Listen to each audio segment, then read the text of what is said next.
Welcome all of you. आज की class में आपको मैं बताने वाला हूँ इम्पोर्टेंट क्वेश्चन हिस्ट्री चैप्टर 3 के। तो यहाँ पे जो पहला क्वेश्चन आ सकता है जो सबसे इम्पोर्टेंट है इस चैप्टर के अंदर, और जो बार बार एग्जाम में इसी टॉपिक पे पूछा जाता है बोर्ड्स में और मिड टर्म और स्कूल में तो आता ही है।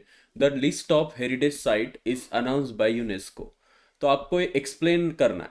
तो कैसे एक्सप्लेन करेंगे कि यूनेस्को जो है वर्ल्ड हेरिटेज साइट अनाउंस करता है। तो एक्सप्लेनेशन में पहला पॉइंट होना चाहिए, it is important to preserve our rich heritage for the benefit of both present and future generation.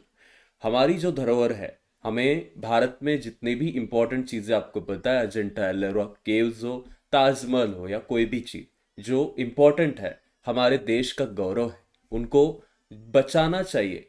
इसलिए एक यूनेस्को वर्ल्ड हेरिटेज साइट का दर्जा अगर उसको मिलता है तो काफी अच्छा जाता है।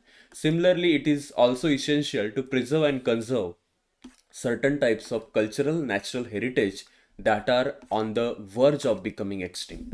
और जो ऐसी जगहें हैं जो एक्सटिंक्ट होने वाली है अब कुछ समय के बाद, फॉर एग्जाम्पल हिस्टोरिकल मॉन्यूमेंट हो, ट्रेडिशनल नॉलेज हो, बायोडाइवर्सिटी हो एंड ऑब्जेक्टिव हो, इन सब चीज़ों को प्रमोट करने का, क्योंकि ये कल्चरल है, नेचुरल है।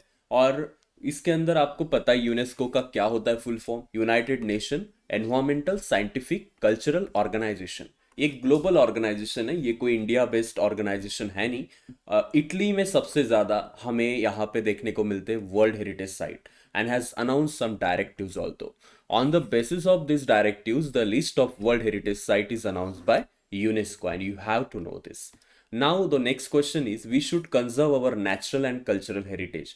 हमें अपना नेचुरल हेरिटेज और कल्चरल हेरिटेज प्रोटेक्ट करना है। क्यों करना है भाई?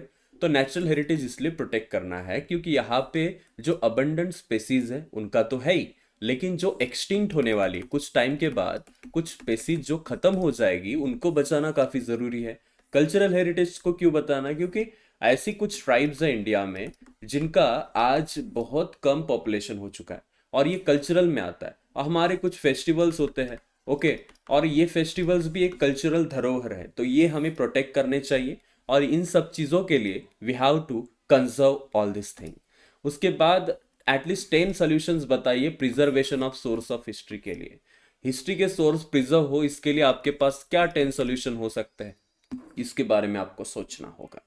उसके बाद ये क्वेश्चन बार बार पूछा जाता है कि कोटियट्टम संस्कृत थिएटर केरला का है, रम्मम वेस्ट बंगाल का डांस है, Ramlila traditional performance north India का है, कालबेलिया फोक सॉन्ग्स राजस्थान के। तो क्या होगा गलत इसके अंदर? इसके अंदर गलत है रम्मम, क्योंकि ये religious festival ritual theatre Garhwal Himalaya का है और यहाँ पे इन्होंने क्या दिया था, ये वेस्ट बंगाल का डांस है बोले।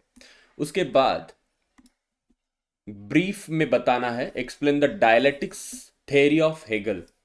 जो द्वंद्ववाद नाम की थेरी, डायलेटिक्स थेरी दी थी हेगल ने, कि दोनों चीजों का या दोनों चीजों से सोचना चाहिए। कोई चीज राइट है तो राइट ही क्यों है, रॉन्ग है तो रॉन्ग ही क्यों है। अगर यहाँ पे देखिए, जर्मन फिलोसोफर था Hegel, William Frederick Hegel, George William. उसके बाद हिस्टोरिकल रियलिटी के ऊपर उसका काफी ज्यादा लॉजिकल मैनर से सोचने के ऊपर काफी हम बोल सकते भर था। और अकॉर्डिंग टू हेगल, हेगल के अनुसार the grass the meaning of any event happens in terms of direct opposites. अगर आपको सही गलत ऐसी जो चीजें होती है, ट्रू फॉल्स ऐसी चीजें होती है, इनको अच्छे से अंडरस्टैंड करना चाहिए। Human mind can not understand true nature of that event without understanding the opposite. हमें सही चीज जब तक आमने सामने नहीं आती तब तक हमें दोनों चीजों से विचार करना चाहिए, सही है तो सही क्यों, गलत है तो गलत क्यों।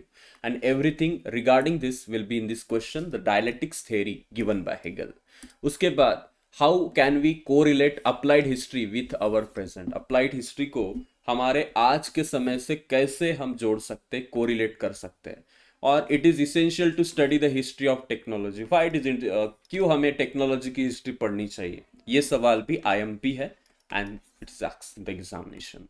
उसके बाद पब्लिक हिस्ट्री क्या है, ये पहला ही पैराग्राफ है। अगर आपकी बुक आप खोलोगे, इसको अच्छे से पढ़ लो, इट्स वेरी इंपॉर्टेंट, क्योंकि ये सवाल एग्जाम में बहुत बार पूछा गया है। उसके बाद we should conserve our natural and cultural heritage, हमें हमारे नेचुरल और कल्चरल हेरिटेज को कंजर्व करना है, पहला भी हमने यही सवाल देखा था। इसके बाद Maharashtra and give information about cultural site located in Maharashtra, आपको अजंठा एलोरा केव्स पता है। नेचुरल अगर पूछते तो हम पठार, कास पठार डाल सकते थे, but Ajanta Ellora caves it's in the culture heritage we can से।